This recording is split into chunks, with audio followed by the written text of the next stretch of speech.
소금물과 설탕물은 맛을 보지 않은 이상 구별하기 힘듭니다. 딱히 특유의 냄새가 나는 것도 아니고 눈으로 보기에도 큰 차이가 없기 때문이죠. 그렇다면 겉보기에 비슷한 소금물과 설탕물을 맛보지 않고 어떻게 구별할 수 있을까요?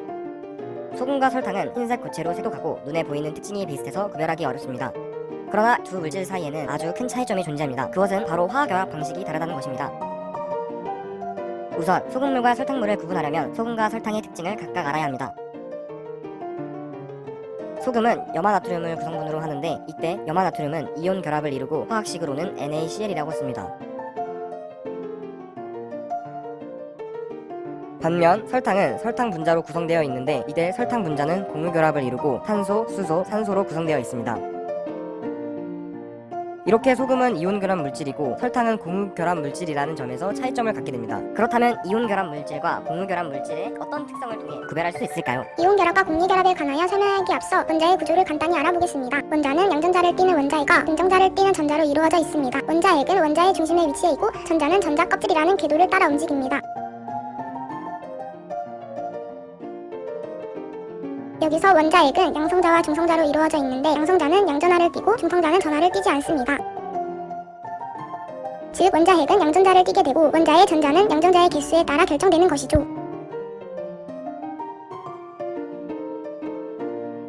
원자 상태에는 양성자의 개수와 전자 개수가 같고 따라서 원자는 중성을 띠게 됩니다. 그런데 전자 껍질을 껍질당 최대로 배치할 수 있는 전자의 개수가 정해져 있습니다. 가장 바깥쪽 껍질에 전자의 개수가 최대로 배치될 때 원자는 안정한 상태가 됩니다. 이렇게 인체의 외곽 껍질에 최대 개수인 2개 또는 8개 전자가 배치될 때 이를 비활성 기체라고 합니다. 비활성 기체는 헬륨, 네온, 아르곤 등이죠. 비활성 기체를 제외한 다른 원소들은 비활성 기체와 같은 전자 배치를 가져 안정한 전자 배치를 가지려 하는데 이를 오펙 규칙이라고 합니다.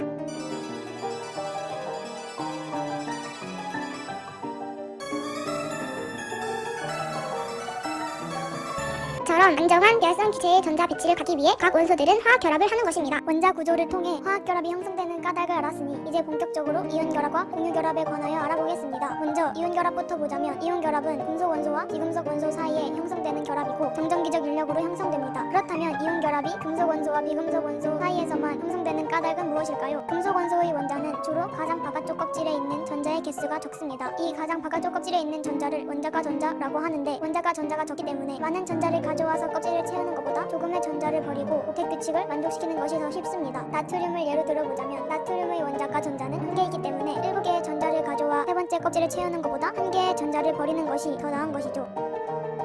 이에 따라 양성자의 개수가 전자의 개수보다 많게 되고 일가양이온이 되는 것입니다. 반대로 비금속 원소는 원자과 전자의 개수가 8개에 가깝습니다. 그러므로 많은 전자를 버리는 것보다 조금의 전자를 얻는 것이 비교적 쉬운 것이죠. 이에 따라 비금속 원소는 주로 전자를 얻어 음이온이 되려는 경향이 큽니다. 염소를 예로 들어보면 염소의 원자과 전자는 7개이기 때문에 1개의 전자를 가져와 세 번째 전자 껍질을 채우는 것이 7개의 전자를 버리는 것보다 쉬운 것이죠.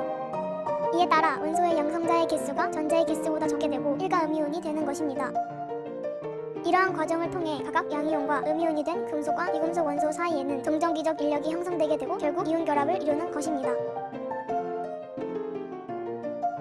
다음으로 공유결합을 알아보겠습니다. 공유결합은 전자쌍을 공유하여 이루어지는 결합으로 비금속 원소의 원자들 사이에 형성됩니다. 비금속 원소들은 모두 전자를 얻으려는 경향이 크기 때문에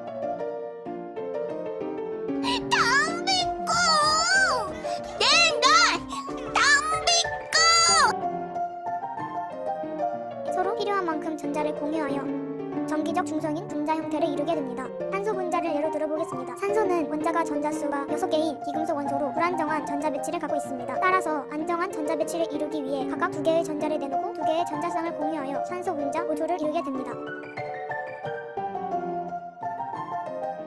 지금까지 이온결합과 공유결합에 관해 알아보았는데 이제부터는 전기전도성을 통해 이온결합 물질이 녹아있는 소금물과 공유결합 물질이 녹아있는 설탕물을 구분해 보겠습니다.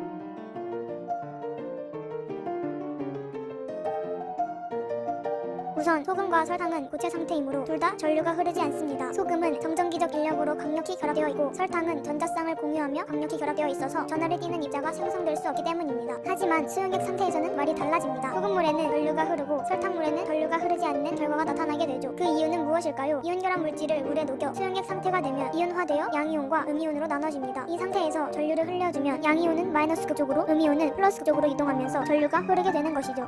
소금물로 예를 들자면 Na+는 마이너스 쪽으로 Cl-는 플러스 쪽으로 이동하기 때문이라고 할 수 있습니다. 그러나 공유결합 물질은 애초에 전자를 공유하며 결합하고 있어 전기적 중성인 분자로 이루어져 있기 때문에 물에 녹아도 전류가 흐르지 않게 되는 것입니다. 위와 같은 방법으로 맛을 보지 않고도 소금물과 설탕물을 구분할 수 있습니다.